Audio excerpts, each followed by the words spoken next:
Welcome back to Sreebhadra vlogs. തികച്ചും സങ്കടകരമായ ഒരു കാഴ്ചയാണ് ഞാൻ ഇന്ന് കൂട്ടുകാരുമായിട്ട് ഷെയർ ചെയ്യുന്നത് കേട്ടോ.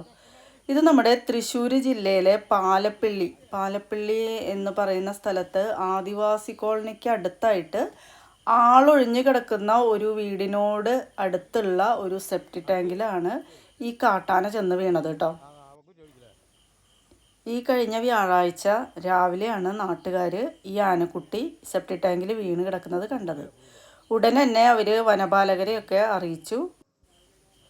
2-3 മണിക്കൂർ സമയം രക്ഷാപ്രവർത്തനം നടത്തിയെങ്കിലും ഈ ആനക്കുട്ടീനെ രക്ഷിക്കാനായിട്ട് പറ്റിയില്ല. JCB കാര്യങ്ങളൊക്കെ ഉപയോഗിച്ച് ഇതൊക്കെ കല്ലും മണ്ണും ഒക്കെ മാറ്റിയെന്നുണ്ടെങ്കിലും കൂടിയിട്ട് ആനേനെ രക്ഷിക്കാനായിട്ട് പറ്റിയില്ല കേട്ടോ. വനം വകുപ്പിലെ ഡോക്ടർമാരൊക്കെ സ്ഥലത്തെത്തിയെങ്കിലും ആനക്കുട്ടീനെ രക്ഷിക്കാൻ പറ്റിയില്ല. കാരണം ആ വീഴ്ചയിൽ ഈ ആനക്കുട്ടിയുടെ ആന്തരിക അവയവങ്ങൾക്കൊക്കെ ക്ഷതമേറ്റിട്ടുണ്ടായിരുന്നാണ് പറയണത്. രാത്രിയിൽ കാട്ടാനക്കൂട്ടത്തോടൊപ്പം എത്തിയിട്ടുള്ള ഈ കുട്ടിക്കൊമ്പൻ ആളൊഴിഞ്ഞ് കിടക്കണ ഈ വീടിൻ്റെ അടുത്തുള്ള ഈ സെപ്റ്റി ടാങ്കിൽ വീഴുകയായിരുന്നു.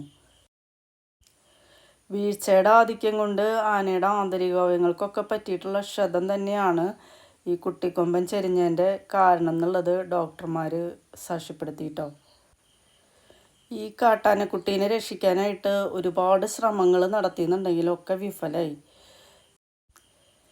ഒരുപാട് വിഷമം തോന്നുന്ന ഒരു കാഴ്ചയാണ് കേട്ടോ ഈ കാണുന്നത്.